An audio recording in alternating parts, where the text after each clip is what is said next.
ஒரு ஸ்டாரோட அரசியல் கனவு 41 உயிர்களை காவு வாங்கின ஒரு பெரிய சோகத்துல சிக்கியிருக்கு.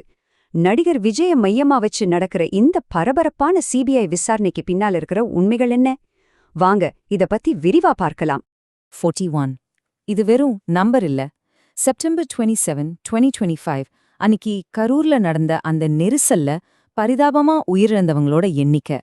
இப்போ இந்த கேஸ் தமிழ்நாட்டோட மிகப்பெரிய ஸ்டார்ஸ்ல ஒருத்தரும் தமிழக வெற்றி கழகத்தோட தலைவருமான விஜய விசாரணை வளையத்துக்குள்ள கொண்டு வந்திருக்கு. சரி, இந்த ரொம்பவே சிக்கலான வழக்க நம்ம முழுசா புரிஞ்சுக்க போறோம். முதல்ல விஜய் கிட்ட நடந்த விசாரணையிலிருந்து ஸ்டார்ட் பண்ணி படிப்படியா என்ன நடந்ததுன்னு பார்க்கலாமா? சரி, முதல்ல இந்த கேஸ்ல லேட்டஸ்டா என்ன நடந்ததுன்னு பாத்திரலாம். நடிகர் விஜய் இந்தியாவோட டாப் இன்வெஸ்டிகேஷன் ஏஜென்சியான சிபிஐ முன்னாடி ஆஜராகி விளக்கம் கொடுத்திருக்காரு. கிட்டத்தட்ட 6 மணி நேரம், ஆமா 6 மணி நேரம் நடந்த இந்த விசாரணையில அந்த துயரச் சம்பவத்துக்கு காரணமான நிகழ்வுகள் பத்தியும் அதுல விஜயோட பங்கு என்னன்னும் சிபிஐ அதிகாரிகள் கேள்விகளை தொடுத்திருக்காங்க. ஆனா இந்த விசாரணை இதோட முடியல. இன்னும் நிறைய கேள்விகளுக்கு பதில் வேண்டியிருக்கு. அதனால பொங்கல் முடிஞ்சதோ அவர் மறுபடியும் விசாரணைக்கு அழைக்கப்படுவாருன்னு அதிகாரிகள் தெளிவா சொல்லியிருக்காங்க. சிபிஐயோட விசாரணை எந்த திசையில போகுதுன்னு புரிஞ்சுக்க நாம கொஞ்சம் டைம்ல பின்னாடி போகணும்.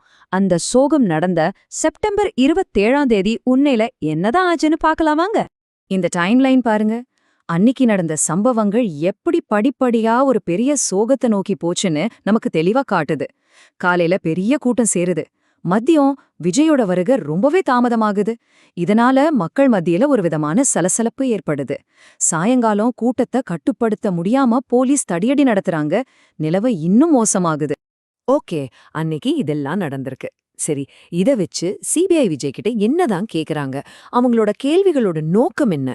அவங்களோட கேள்விகள் எல்லாமே அந்த நெருக்கடியான நேரத்துல விஜய்க்கு நிலைமையோட தீவிரம் எந்த அளவுக்கு தெரிஞ்சிருந்தது, அவர் எப்படிப்பட்ட முடிவுகள் எடுத்தாருங்கிறத சுத்திதான் இருக்கு. எந்த ஒரு பெரிய வழக்கையும் எடுத்துக்கிட்டா அதுல 2 வெவ்வேறு கதைகள் இருக்கும் இல்லையா? இங்கேயும் அப்படிதான். ஒரு பக்கம் பழி சொல்லப்படுது, இன்னொரு பக்கம் அத முழுசா மறுக்கிறாங்க. ஒரு பக்கம் தமிழ்நாடு போலீஸ் பேரணிய சரியா ஏற்பாடு செய்யல, விஜய் ரொம்ப தாமதமா வந்தாரு, அதனாலதான் இந்த விபத்துன்னு சொல்றாங்க. இன்னொரு பக்கம் விஜயோட கட்சி, இதுக்கும் எங்களுக்கும் சம்பந்தமே இல்ல, இது ஆளுங்கட்சி செஞ்ச அரசியல் சதின்னு பழிய அவங்க பக்கம் திருப்புறாங்க. விஜயோட கட்சி தரப்புல இருந்து வந்த இந்த ஸ்டேட்மெண்ட் அவங்க மேல எந்த தப்பும் இல்லைன்னு ரொம்ப உறுதியா சொல்லுது.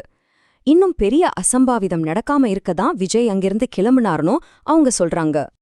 ஒரு ஸ்டேட் போலீஸ் விசாரிச்சுட்டு இருந்த கேஸ் எப்படி திடீர்னு சுப்ரீம் கோர்ட் வரைக்கும் போய் சிபிஐ கைக்கு மாறிச்சு? வாங்க அந்த பயணத்தை பார்க்கலாம். முதல்ல தமிழ்நாடு போலீஸ் விசாரணைய ஆரம்பிச்சாங்க. அப்புறம் ஒரு ஸ்பெஷல் டீம் அமைச்சாங்க. ஆனா இந்த வழக்கின் தீவிரத்தை உணர்ந்த சுப்ரீம் கோர்ட் இதுல தலையிட்டு வழக்க சிபிஐக்கு மாத்தி உத்தரவு போட்டாங்க. சுப்ரீம் கோர்ட் என்ன சொன்னாங்கன்னா, இந்த சம்பவம் நாடு முழுக்க மக்கள் மனசுல ஒரு பெரிய தாக்கத்தை ஏற்படுத்தியிருக்குன்னு சொன்னாங்க.